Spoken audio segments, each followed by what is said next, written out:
کیا ہے اور کن چیزوں سے جو ہے وہ روزہ نہیں ٹوٹتا ہے، روزے کی فضیلت وغیرہ، اور یہ سارا کچھ آج کے لیکچر میں ہم لوگ دیکھیں گے۔ سٹارٹ کرتے ہیں لیکچر کو۔ نحمدہ ونصلی علی رسولہ الکریم، اما بعد، فاعوذ باللہ من الشیطان الرجیم، بسم اللہ الرحمن الرحیم۔ رب اشرح لی صدری ویسر لی امری واحلل عقدۃ من لسانی یفقہوا قولی، اللہم فقہنا فی الدین۔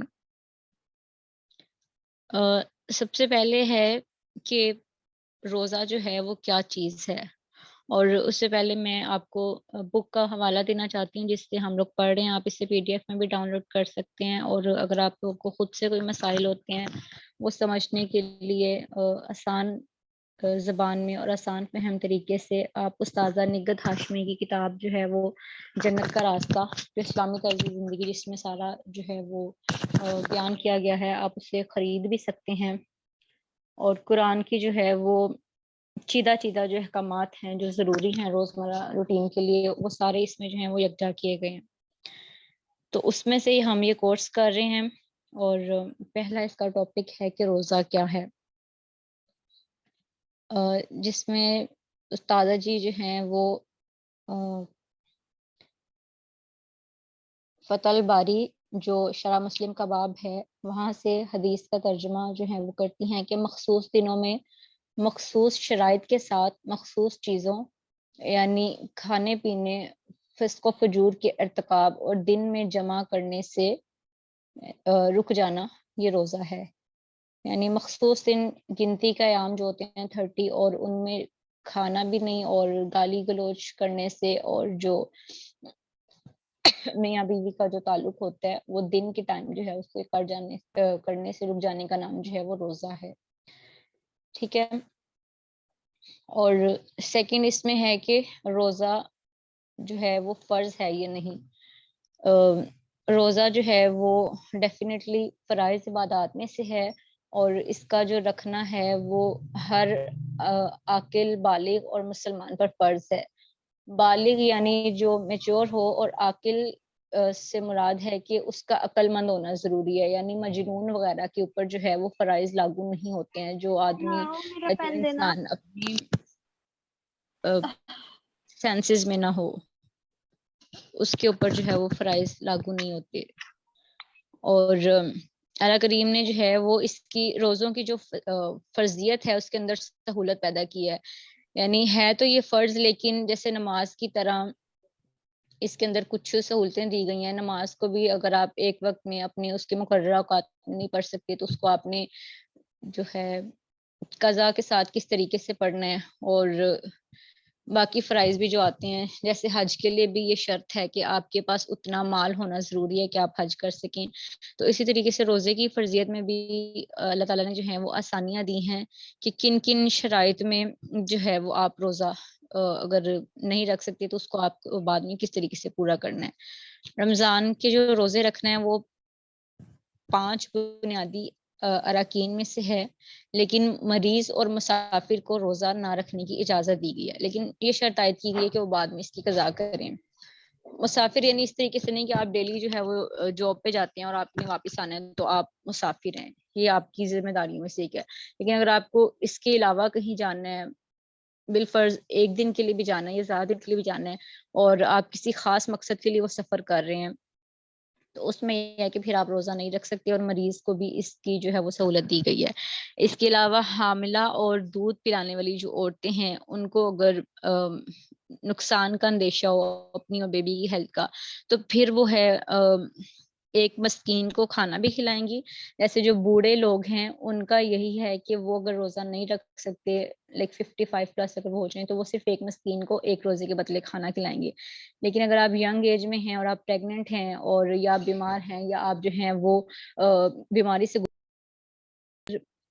سے اگر آپ گزر رہی ہیں تو اس میں یہ ہے کہ پھر آپ نے ایک مسکین کو کھانا بھی کھلانا ہے، اور جب آپ صحت یاب ہو جائیں گی تو آپ نے دوبارہ سے جو ہے وہ روزے بھی رکھنے ہیں، جتنے آپ نے چھوڑے ہیں اتنی آپ نے اس کی تعداد جو ہے وہ پوری کرنی ہے، ٹھیک ہے، کیونکہ اس میں جو ہے وہ پریگنینسی میں روزہ جو ہے وہ بیماری کے خوف سے نہیں چھوڑا جاتا ہے، اور اگر آپ لوگ ینگ ہیں اور بیمار ہیں تو پھر اس میں یہ ہے کہ اگر کوئی سیریس بیماری نہیں ہے، صرف کمزوری ہے یا ویسی ہے کچھ، تو پھر آپ نے روزے بھی ساتھ رکھنے ہیں، کیونکہ اس میں بھی آپ کو موت کا اندیشہ نہیں تھا، اور یا یہ نہیں تھا کہ آپ کے اوپر سے فرض جو ہے وہ ساقط ہونے والی عمر آ گئی تھی کہ آپ کے فرض جو ہیں وہ اب یعنی اتنی سنجیدگی سے ان کی پکڑنی ہوتی ہے. ٹھیک ہے، آپ لوگ اپنا مائک آف کر دیں. تھرڈ ٹاپک ہے کہ روزے کا مقصد کیا ہے. روزے کا مقصد جیسے ہر فرض کا یہی مقصد ہے کہ اللہ تعالیٰ کے جو ہیں وہ ہم نے احکامات کی پیروی کرنی ہے اور اللہ تعالیٰ سے اپنا تعلق جو ہے وہ استوار کرنا ہے. ٹھیک ہے، اور روزے کا جو اگر آسان ورڈز میں بتائیں تو روزے کا جو مقصد ہے وہ یہی ہے کہ اپنے نفس کو آپ نے اپنے قابو میں کس طریقے سے کرنا ہے. یہ 1 منتھ کی آپ کی جو پریکٹس ہوتی ہے وہ بیسیکلی آپ کی سارا سال چلتی ہے. ہمارے یہاں جو ہے وہ یہی کہا جاتا ہے کہ روزے کا مقصد جو ہے وہ کھانے پینے سے رک جانا ہے، لیکن جیسے استاذہ لاسٹ لیکچر میں مینشن کر رہی تھی کہ ہم کھانے پینے سے نہیں رکتے، یعنی نفس کو جو ہے نا بیسیکلی جو نفس ہمارا جو اس کی ٹریننگ کرنی ہوتی ہے نا، اس کو غلط چیزوں سے روکنا ہوتا ہے. لیکن روزہ جو ہے وہ ایک اس طریقے سے ہمیں ان چیزوں سے روکتا ہے جو صرف حلال ہوتی ہیں، یعنی حرام سے تو وہ بعد میں روکتا ہے، سب سے پہلے ہمیں حلال چیزوں سے روزہ جو ہے وہ روکتا ہے. کیونکہ آپ کو پتہ ہے کہ ہماری جو ہے بینگ اے مسلم ہمیں یہ بتایا گیا کہ ہم نے کیا کھانا ہے کیا نہیں کھانا، اور جو حلال ہے ہم صرف وہی کھاتے ہیں، حرام تو ہم ویسے بھی استعمال نہیں کرتے کبھی بھی الحمدللہ. تو ہمیں روزوں میں سب سے پہلے جس چیز سے روکا جاتا ہے وہ ہمارا حلال کھانا پینا ہوتا ہے، جس کو ہم کسی کی ایون موجودگی میں تو کیا غیر موجودگی میں بھی ہم اس چیز کو نہیں لیتے، کیونکہ ہمیں پتہ ہے کہ اللہ تعالیٰ جی جو ہیں وہ ہمیں دیکھ رہے ہیں. تو وہ جو ہمارا نفس ہوتا ہے ہم اس کو اپنے کنٹرول میں لے کے آتے ہیں سارا جو مہینہ ہوتا ہے. اگر ہم سارا مہینہ روزے رکھیں تو روزے کا بیسک مقصد یہی ہے کہ آپ جو ہیں اللہ تعالیٰ کے احکامات کو دل سے جو ہے وہ بجا لائیں، اور یہ صرف اس لیے نہ ہو کہ کوئی آپ کو دیکھ رہا ہے، کوئی آپ کی نگرانی کر رہا ہے تو آپ اللہ تعالیٰ کی جو چیزیں ہیں جو فرائض ہیں ان کو مان لیں، اور جب آپ کو اکیلے میں موقع ملے تو آپ جو ہیں وہ ہر ممنوع چیز ہے، ہر گناہ کا کام جو ہے وہ کریں. ٹھیک ہے، اور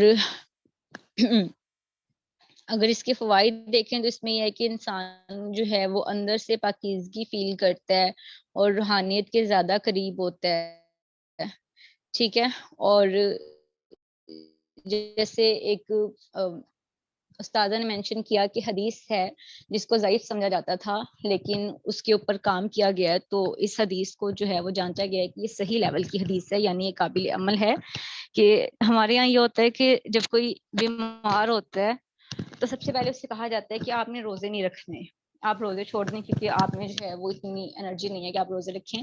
لیکن اس کے بارے میں صحیح حدیث یہی ہے کہ جو بیمار ہے وہ روزے ضرور رکھے، کیونکہ روزہ جو ہے وہ انسان کو جو ہے وہ طاقت دیتا ہے اور بیماریوں سے یعنی جو ہے نا وہ مطلب کہ اندر سے آپ کو صاف کر دیتا ہے.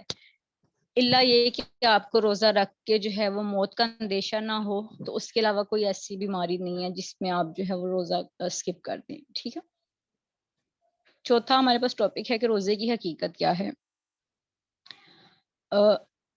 روزے کی حقیقت کے بارے میں ہے کہ روزہ ایک راز ہے جو رب اور بندے کے درمیان ہوتا ہے، جس کے بارے میں ہم نے بہت دفعہ یہ حدیث بھی سنی ہے، صحیح لیول کی حدیث ہے کہ ہر جو عمل ہے نا، جو فرض ہے یا جو سنت ہے، اس کا کہیں نہ کہیں ہمیں جو ہے وہ حوالہ ملتا ہے کہ اس کا کرنا کتنا باعث ثواب ہے اور اس کا چھوڑنا جو ہے وہ کتنا باعث حسرت ہے.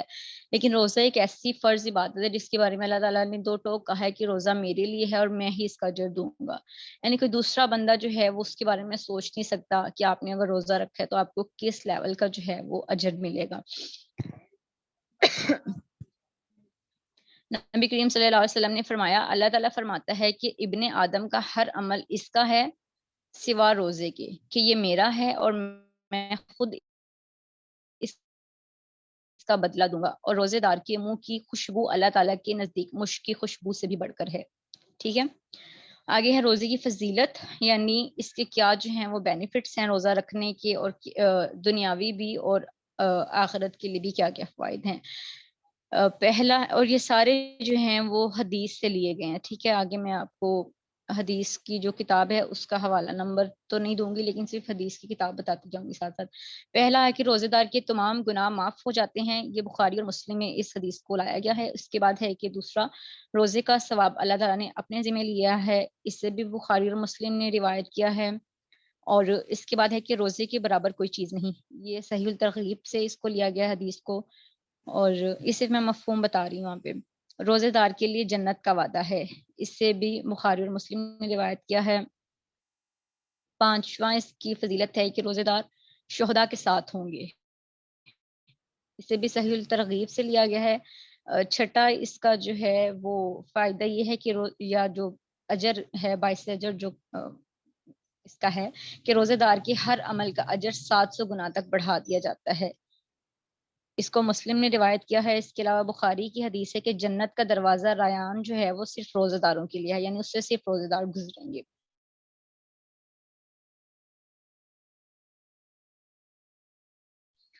اور 8ویں حدیث کا مفہوم ہے کہ ایک دن کا روزہ دوزخ کی آگ سے 70 سال تک دور کر دے گا، اسے مسلم اور بخاری نے روایت کیا ہے. اس کے علاوہ ہے کہ روزہ قیامت کے دن سفارش کرے گا، یہ مسند احمد اور صحیح الترغیب میں اس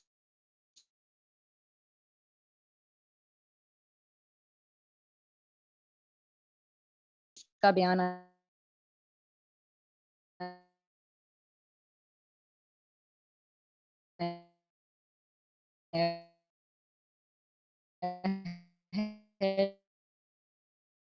10 نمبر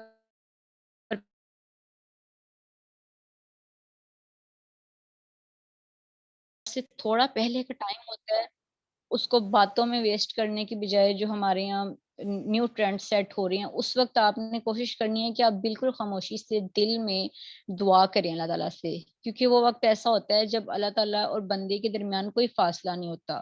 اس وقت کو جو ہے وہ افضل وقت کہا گیا ہے دعا کی قبولیت کے لیے، چاہے وہ آپ کی آخرت کے لیے محفوظ کر لی جائیں اور چاہے آپ کی دنیا میں وہ پوری کر دی جائیں. ٹھیک ہے.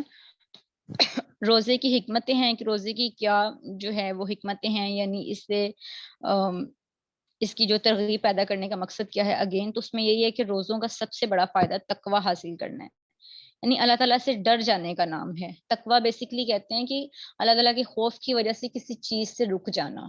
ٹھیک ہے.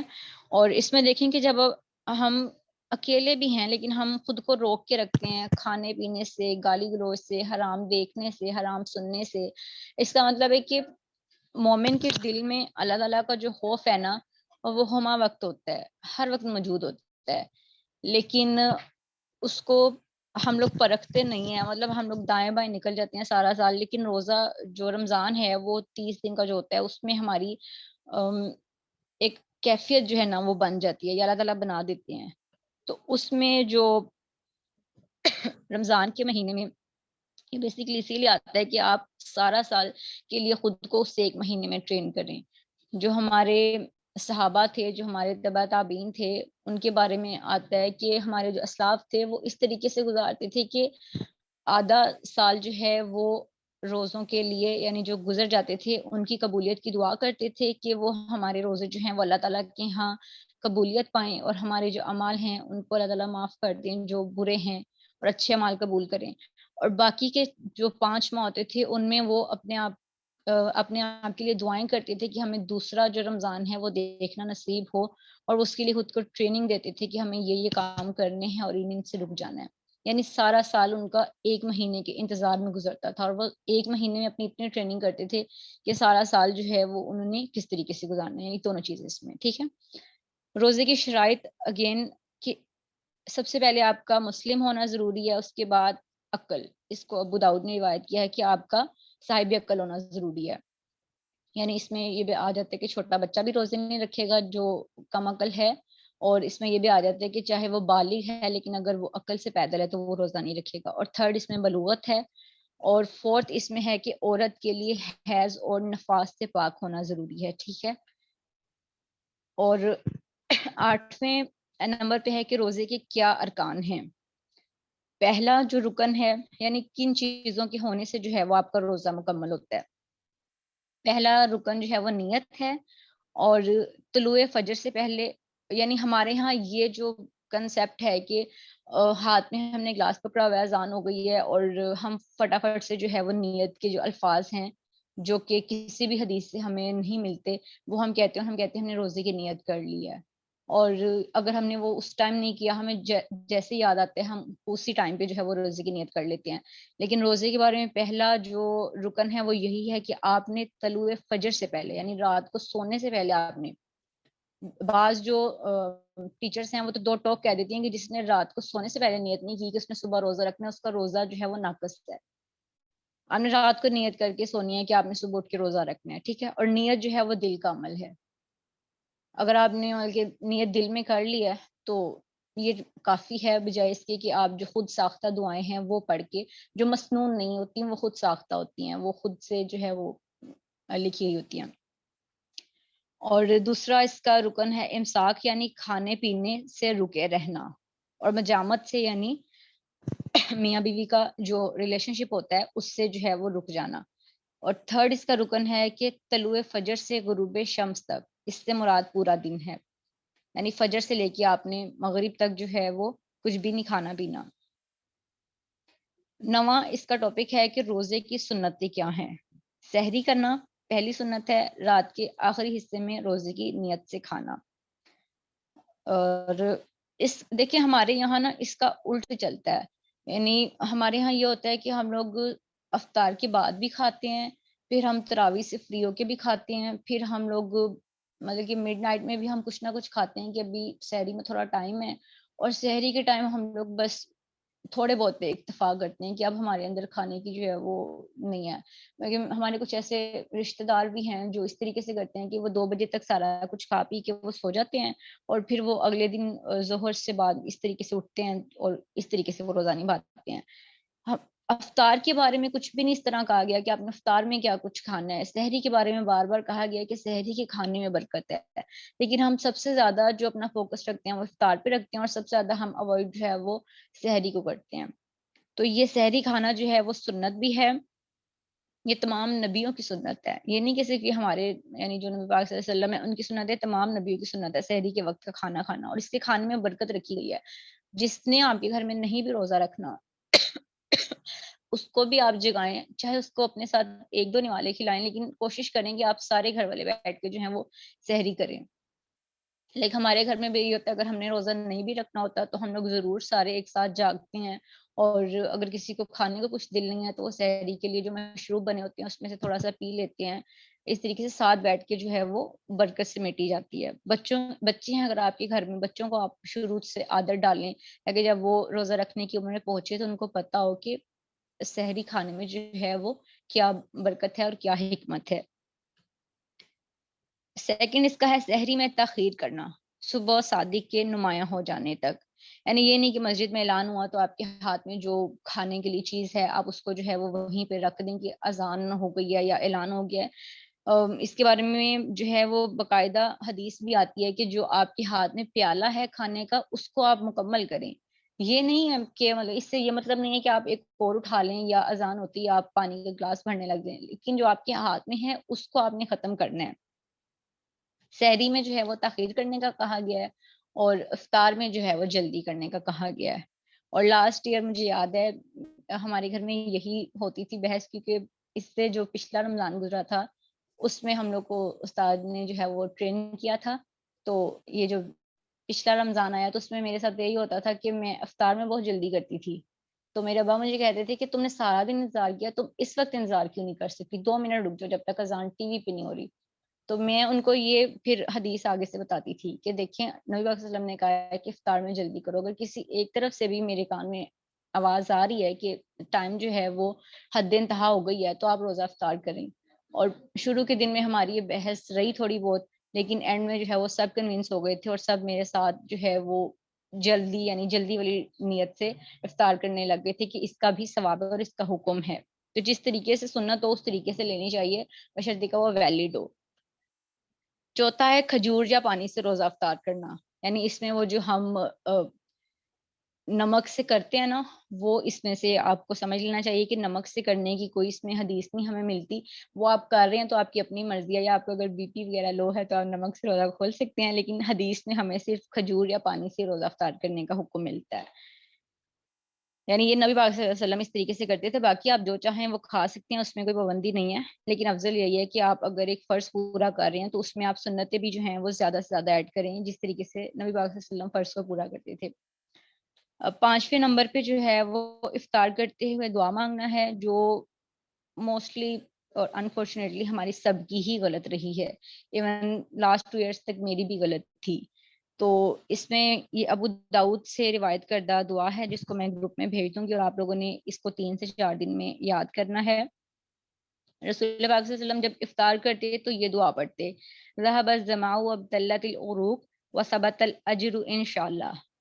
پیاس ختم ہو گئی, رگیں تر ہو گئیں, اور اگر اللہ نے چاہا تو ثواب مل گیا. ٹھیک ہے, یعنی جو ہمارے ٹیلی ویژن پہ چلتی ہے, یا جو مسجدوں میں جس کا اعلان ہوتا ہے, یا جو ہمیں سکھائی گیا, جو ہم نے پڑھی ہے, وہ ویلڈ نہیں ہے. وہ حدیث کی کتاب سے اس کا حوالہ جو ہے وہ مستند نہیں ملتا. اور مستند دعا جو ہے وہ افطار کی یہی ہے, پلس جو سحری ہے اس کے لیے کوئی اسپیسیفک آپ کو دعا نہیں بتائی گئی. اس کے لیے صرف آپ کی نیت ہے کہ آپ نے رات کو جو ہے وہ نیت کرنی ہے. ٹھیک ہے. اور چھٹا اس کی سنت یہ ہے کہ افطار کروانا, یعنی آپ روزہ رکھیں بھی, افطار بھی کریں اور افطار کروائیں بھی.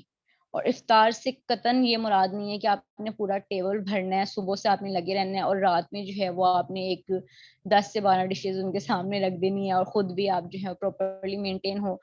ورنہ آپ ایک کھجور کے ساتھ اور ایک سادی روٹی کے ساتھ اگر ایک مناسب سا سالن بھی ایک دے رہے ہیں, تو یہ بھی آپ کی افطار کاؤنٹ ہوگی. روزے کا مطلب قطن یہ نہیں ہے جو ہمارے یہاں بنا دیا گیا ہے کہ کھانا زیادہ سے زیادہ ہو. افطار میں جس کی ٹیبل پہ زیادہ کھانا ہوگا, اس کا مطلب ہے کہ وہ زیادہ سگڑ اور ہوتا ہے, چاہے اس نے جو ہے وہ مطلب کہ اٹھتے بیٹھتے بڑی مشکل سے قضا کے وقت آتے آتے اپنی نمازیں پوری کی ہوں, یا ایون نمازیں بھی پوری نہ کری ہوں, لیکن اس نے ٹیبل جو ہے وہ سیٹ کر دیا مہمانوں کے لیے. تو اس کا مطلب ہے کہ پھر ان کی تعریف ہوگی کہ انہوں نے روزہ بھی رکھا ہے اور انہوں نے افطار کا بھی اس طریقے سے کرا, چاہے اس نے بیچ میں عبادت نہیں کری, چاہے اس نے دورہ قرآن نہیں کیا, چاہے اس نے سنتوں کو پورا نہیں کیا, چاہے اس نے صبح شام کے اذکار نہیں کیے, یا اس نے قرآن پاک نہیں پڑھا, کوئی میٹر نہیں کرتا. یعنی یہ غلط ٹرینڈ جو ہے وہ سیٹ کر دیا گیا کہ جیسے مجھے بہت زیادہ اگر میں کہوں تو میں بہت زیادہ پھر بول جاؤں گی, لیکن میں استاذہ کی بات یہاں پہ کوٹ کرتی ہوں. لاسٹ منتھ جو میں اٹینڈ کر رہی تھی ان کا مرحبا رمضان, کہ انہوں نے کہا روزہ جو ہے وہ کھانے پینے سے رک جانے کا نام ہے, اور ہمارے یہاں رمضان میں حد سے زیادہ تجاوز کر جاتے ہیں ہم کھانے پینے میں. سارے سال کے جو آئٹمز ہوتے ہیں وہ ہم نے روزوں کے لیے رکھ چھوڑے ہوتے ہیں کہ یہ بھی ٹرائی کریں گے, وہ بھی ٹرائی کریں گے, اور یعنی دن میں تو رکتے ہیں, لیکن رات میں جو ہے وہ ساری کسر ہم نکال دیتے ہیں, بھر بھر کے کھاتے ہیں, اور پھر سحری تک ہم کھاتے ہیں. اور دوسری چیز کہ رمضان جو ہے وہ شب بیداری کا مہینہ ہے, لیکن ہم رمضان میں سب سے زیادہ سوتے ہیں. ہم ظہر کے ختم ہونے سے تھوڑا دیر پہلے اٹھتے ہیں, اور ظہر اور عصر کو دائیں بائیں ساتھ ساتھ پڑھ کے اور فوراً افطار کی تیاری کر کے اور افطار میں لگ جاتے ہیں. تو رمضان میں زیادہ سے زیادہ جو ہے وہ جاگنا ہے اور کم سے کم کھانا ہے. اس طریقے سے پھر آپ کی عبادت ٹھیک ہوگی اگر آپ حکم کو صحیح طریقے سے لیں. ٹھیک ہے, رکنا ہے تو اس کا یہ مطلب نہیں ہے کہ صرف افطار تک رکنا ہے. کھائیں, مطلب میں کھانے سے نہیں منع کر رہی, لیکن ہیلدی کھائیں. یہ نہیں کہ بس آپ نے اسی نیت سے منہ باندھا ہوا ہے, یہ پھر منہ باندھنا ہو جاتا ہے کہ آپ نے 6 یا 7 بجے تک منہ باندھا ہوا ہے اور 7 سے 4 جو ہے وہ آپ کا مسلسل منہ چل رہا ہے. ہم کوئی گائیں بھینس سے نہیں ہے کہ ہم 1 مہینہ بھی نہیں رک سکتے صحیح طریقے سے. اور 10واں اس کا ہے کہ روزے کی حالت میں کون سے کام جائز ہیں. حالت جنابت میں روزہ رکھنا اور بعد میں غسل کرنا. یعنی اگر آپ میرڈ ہیں, آپ نے اپنی بیوی کے ساتھ یا اپنے شوہر کے ساتھ جو ریلیشن شپ ہے وہ قائم کیا ہے, اور اتنے میں سحری کا ٹائم ہو گیا ہے, تو آپ پہلے سحری کریں, اور آپ وضو کر کے کھا سکتی ہیں. ٹھیک ہے, اور یا پھر آپ اگر صرف کلی کر کے بھی کھانا چاہیں آپ سحری کھا سکتی ہیں, اور اس کے بعد آپ غسل کر لیں. یعنی آسان ہو گئی, آپ غسل کر لیں, اور غسل کرنے کے بعد آپ جو ہے وہ نماز پڑھ لیں. یعنی اس سے یہ بھی پتہ چلتا ہے کہ اگر آپ کا جو پیریڈز ہیں وہ آپ کے افطار سے سحری سے تھوڑی دیر پہلے ختم ہو چکے ہیں, تو اب یہ نہیں ہے کہ آپ نے نیکسٹ ڈے اس کا غسل کرنا ہے اور اس سے اگلا روزہ رکھیں گی. آپ کا وہی روزہ کاؤنٹ ہوگا. آپ سحری کریں, سحری کے فوراً بعد آپ غسل کریں, اور تھوڑا سا ٹائم بھی اگر رہ جاتا ہے, آپ کو 2 فرض بھی میسر آ جاتے ہیں, تو آپ وہ فرض نماز جو ہے وہ پڑھ لیں. ٹھیک ہے, یعنی یہ ضروری نہیں ہے کہ آپ نے اگر شادی شدہ ہے آپ نے میٹ کیا تو آپ سب سے پہلے تو جا کے غسل کریں گے. غسل کے ٹائم میں چاہے آپ کا سحری کا ٹائم نکل جائے, آپ کا روزہ بھی نکل جائے, آپ پہلے سحری کریں, بعد میں آپ غسل کر لیں اور بعد میں نماز پڑھ لیں. اس کے علاوہ کلی کرنا اور ناک میں پانی چڑھانا. ناک میں پانی ڈالتے ہوئے احتیاط کرنی چاہیے, ٹھیک ہے, یعنی سانس کھینچ کر اندر لے کر جانے کی کوشش نہیں کرنی چاہیے. ایک مخصوص جو ہڈی ہوتی ہے جس میں ہم وضو کے دوران ویسے ہم کرتے ہیں کہ وہاں تک ہمارا پانی جائے, لیکن روزے کی حالت میں اگر وہاں تک نہیں بھی جاتا تو آپ اس تھوڑا سا نیچے رکھ کے انگلی کے ساتھ جو ہے وہ ناک کو مسل سکتے ہیں. اس طریقے سے بھی آپ کا وضو ہو جاتا ہے. تیسری چیز ہے کہ مسواک کرنا بھی جو ہے وہ مسواک کرنا بھی جو ہے وہ روزے کی حالت میں جائز ہے, ٹھیک ہے. اس کے علاوہ انجیکشن لگوانا, ایسا انجیکشن جس کا مقصد قوت یا خوراک نہ ہو, اس کی حیثیت بیرونی دوا کی ہے جو معدے میں نہیں جاتی. یعنی ایسا نہ ہو کہ آپ کو ویکنس ہو رہی ہے تو آپ جو ہے وہ اپنی جو ہے قوت بڑھانے کے لیے آپ انجیکشن لگوائیں, وہ والا نہیں. لیکن اگر آپ کو کوئی ویسی مسئلہ ہے بیماری والا جس کا جو اثر ہے انجیکشن کا وہ آپ کے اسٹمک میں نہیں جا رہا تو آپ لگوا سکتے ہیں. اس کے علاوہ تیل لگانا اور کنگھی کرنا, گرمی کی وجہ سے غسل کرنا, ناک میں دوا ڈالنا, ہنڈیا کا ذائقہ چکھنا. اس سے بخاری نے جو ہے وہ روایت کیا ہے. شرط یہ ہے کہ حلق میں نہ جائے. جیسے میری ایک دوست تھی بچپن میں, تو وہ کہتی تھی کہ میرے ابو بڑے سخت ہیں, تو میری اماں نا ہمیشہ جو ہے وہ ہنڈیا جب بناتی ہیں نا روزے کی حالت میں بھی, تو وہ نمک ضرور چکھتی ہیں. تو یعنی اگر آپ کو ایسا کوئی گھر میں مسئلہ ہے کہ آپ کے گھر والوں کو آپ کی جو کھانا ہے وہ پرفیکٹ ہی چاہیے, تو پھر آپ نمک چکھ سکتی ہیں روزے کی حالت میں. اگر ایسا کچھ نہیں ہے کہ کمی بیشی پہ گزارا کر لیتے ہیں آپ کے اہل خانہ, تو پھر یہ بھی ضروری نہیں ہے. دوسرا ہے کہ نقصیر آنا, اس پر کسی کو کوئی اختیار نہیں, اس لیے روزے کا کوئی نقصان نہیں. یعنی اگر آپ کی ناک سے خون آتا ہے تو پھر بھی آپ کا روزہ جو ہے وہ نہیں ٹوٹتا. اس کے علاوہ آپ نے اگر ٹیسٹ کے لیے خون دیا ہے تو پھر بھی جو ہے یہ جائز ہے, ٹھیک ہے. اور اس کے علاوہ سرما لگانا, کان یا آنکھ میں دوائی کی قطرے ڈالنا, بیوی کو جو ہے وہ یعنی اس کا بوسہ لینا یا معانقہ کرنا یعنی گلے ملنا, جذبات و خواہشات پر کنٹرول ہو تو, ٹھیک ہے. شرط یہ ہے یعنی ایسا نہ ہو کہ اس کے بعد پھر آپ. اور اس کے علاوہ ہے کہ بوڑھے آدمی کے لیے خطرہ نہیں, ٹھیک ہے, نوجوان کے لیے خطرہ ہے. یعنی ساتھ یہ بھی بتا دیا گیا ہے کہ جو ذرا خاص مخصوص ایج کو پہنچ جاتے ہیں وہ ظاہر اپنے جذبات کو کنٹرول کرنا جانتے ہیں, تو نوجوان کے لیے خطرہ ہے. تو بہتر یہی ہے کہ طلوع آفتاب کے بعد جو ہے وہ, ٹھیک ہے. 15ویں نمبر پہ ہے کہ دانتوں میں دوائی ملنا لیکن حلق تک نہ لے جائیں. یعنی اگر آپ کی آنکھوں میں, ناک میں, کان میں, دانتوں میں کوئی مسئلہ ہے تو آپ دوا یوز کر سکتے ہیں. اس کے علاوہ آپ بلڈ ٹیسٹ کے لیے بھی جو بلڈ دیتے ہیں وہ بھی دے سکتے ہیں. 16 نمبر پہ ہے کہ میک اپ کرنا, چہرے کو خوبصورت بنانے والی اشیاء مثلا صابن, تیل وغیرہ جن کا تعلق ظاہر سے ہوتا ہے روزے کو کوئی نقصان نہیں دیتی. ایسے کچھ عرصہ پہلے میری اماں مجھے سختی سے منع کرتی تھی کہ روزہ ہے تم نے لپسٹک نہیں لگانی. ہم کہیں جاتے تھے تو ہمیں جو ہے وہ اجازت نہیں ہوتی تھی, اور ہم واقعی نہیں لگاتے تھے کہ روزہ رکھا ہوا ہے تو لپسٹک لگائیں گے اور روزہ خراب ہو جائے گا. لیکن ابھی میری کوشش ہوتی ہے کہ میں اسپیشلی جب ظہر کی نماز پڑھنے لگی ہوں تو سرما, کریم اور لپسٹک میں ضرور لگاؤں, کیونکہ میں اللہ تعالیٰ کے سامنے بھی پیاری سی بن کے جاؤں. تو میک اپ جو ہے وہ آپ کر سکتی ہیں روزے میں, جو یہاں پہ عورتیں میں اسٹیڈ ہیں.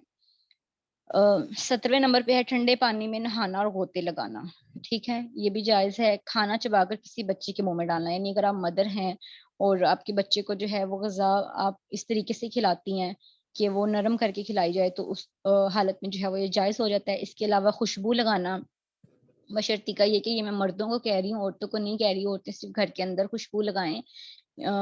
آج ہی میں یہ حدیث پڑھ رہی تھی, سن رہی تھی بلکہ, کہ ایک عورت ہے جو حجاب میں ہوتی ہے, یعنی اس نے پراپر ایون شرعی پردہ کیا ہوتا ہے, پھر بھی جب وہ گھر آتی ہے تو اتنے سخت حدیث کے الفاظ جو ہیں وہ ہمیں ملتے ہیں کہ وہ آ کر غسل جنابت کرے. یعنی وہ ایسے ہے جیسے وہ زانی آئی ہے باہر سے, اگر اس نے ایسی خوشبو لگائی ہے جس کو غیر مردوں نے محسوس کیا ہے, جس کی وجہ سے غیر مرد جو ہیں وہ اس کے قریب سے گزرے ہیں, اس کو سونگ کر یا اس میں انہوں نے دلچسپی لیا اس خوشبو میں, تو اس کو چاہیے کہ وہ گھر آ کے غسل جنابت کرے, وہ زانیہ ہے.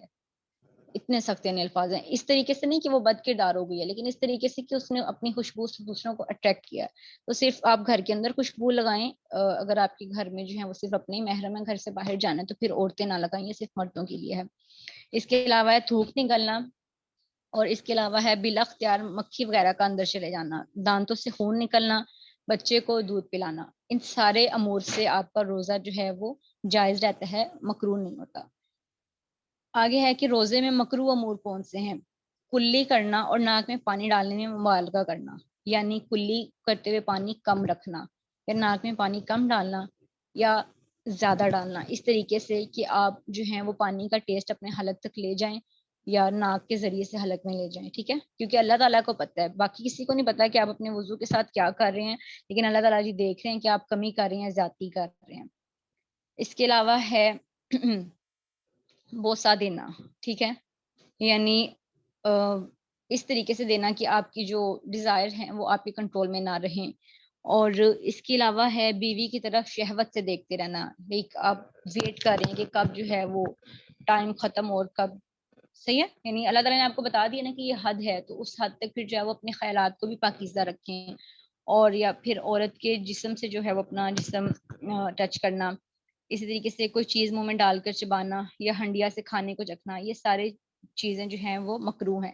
یعنی پہلے بھی میں نے بتایا کہ ہنڈیا کا ذائقہ آپ چکھ سکتے ہیں، نمک چکھ سکتے ہیں، منہ میں ڈال کر بچے کو چبانے کے لیے دے سکتے ہیں، لیکن وہ ریزن کے ساتھ ہی بغیر وجوہات کے آپ یہ کام نہیں کر سکتے، اس میں آپ کا روزہ مکروہ ہو جائے گا۔ اس کے بعد ہے کن کاموں سے روزہ ٹوٹ جاتا ہے؟ جان بوجھ کر کھانے پینے سے روزہ ٹوٹ جاتا ہے، لیکن جس نے بھول کر کھا لیا اس کے بارے میں حکم ہے کہ اس کو اللہ تعالیٰ نے کھلایا اور اس کو چاہیے کہ اپنا روزہ جو ہے وہ مکمل کرے۔ اس کے علاوہ جان بوجھ کر قے کرنے سے، البتہ خود بخود اگر آپ کو قے ہوتی ہے تو اس سے آپ کا روزہ نہیں ٹوٹتا، جان بوجھ کر مباشرت کرنے سے، ٹھیک ہے، اور اس کے علاوہ حیض اور نفاس سے، ہمارے یہاں پہ کہا جاتا ہے کہ 12 بجے اگر لڑکی کو 12 بجے سے پہلے پیریڈز ہوئے ہیں تو اس کو کہا جاتا ہے کہ آپ اپنا روزہ بیٹا پورا کریں، آپ کا روزہ جو ہے وہ 12 بجے سے پہلے آپ کو پیریڈز ہو گئے ہیں تو آپ کا روزہ جائے گا۔ یہ بالکل غلط سوچ ہے، اگر آپ کو افطار کے جو ٹیبل پہ بیٹھتے ہوئے 2 منٹ پہلے، ایون 1 منٹ پہلے بھی آپ کو حیض کا خون آیا تو آپ کا روزہ اسی وقت ٹوٹ گیا ہے، آپ نے اس روزے کی قضا دینی ہی دینی ہے۔ یہ کوئی لاجک نہیں ہے کہ 12 بجے تک اگر آپ نے جو ہے وہ روزہ نبھا لیا تو آپ کا روزہ مکمل ہوگا، ٹھیک ہے۔ اس کے علاوہ ہے کہ گلوکوز یا خون یا کسی غذائی مواد کو اندر داخل کرنے سے یہ روزہ افطار کرنے کی طرح ہے۔ اس کے علاوہ ہے منی خارج کرنے سے یا منی کا انزال ہونے سے، یعنی اگر آپ کا خود بخود جو ہے وہ آپ کا ویٹ ڈریم ہوتے ہیں یا آپ اس کے لیے جیسے ہینڈ پریکٹس بہت تو یہاں پہ ایک لعنت پڑی ہوئی ہے ہماری جنریشن پہ، وہ اگر آپ کرتے ہیں تو اس سے بھی آپ کا روزہ ٹوٹ جاتا ہے، اور اختیاری فعل سے بھی روزہ ٹوٹ جائے گا، ٹھیک ہے۔ خواہ میں اختلام سے روزہ نہیں ٹوٹتا کیونکہ یہ غیر اختیاری فعل ہے، لیکن اگر آپ خود کو ریلیز کرنے کے لیے سب کچھ کرتے ہیں تو پھر آپ کا روزہ جو ہے وہ ٹوٹ جائے گا۔ اس کے علاوہ ہے روزے میں رخصت کی کون سی صورتیں ہیں؟ مجنون پر روزہ فرض نہیں، یعنی جو عقل سے پیدل ہو، نابالغ بچے پر فرض نہیں ہے کیونکہ اس کے مطابق اس کی طاقت نہیں ہے، اور اس کے علاوہ مریض کے روزے رکھنے سے، اگر مرض میں اضافہ ہو تو روزہ نہ رکھے، لیکن بعد میں جو ہے وہ قضا ضروری ہے۔ آج کے لیے ٹھیک ہے، اتنا ہی ہے، پھر ہمارا جو وقت ہے وہ ختم ہو گیا، تو باقی انشاءاللہ ہم کل پڑھیں گے، اور اگر کسی کا کوئی سوال ہو تو وہ گروپ میں پوچھ سکتا ہے، اور اس کے علاوہ دعا جو ہے وہ میں آپ کو سینڈ کر دوں گی، وہ آپ لوگوں نے ضرور روزوں سے پہلے شروع ہونے سے پہلے ان کو یاد کرنا ہے، ٹھیک ہے۔ جزاک اللہ خیر کثیرا۔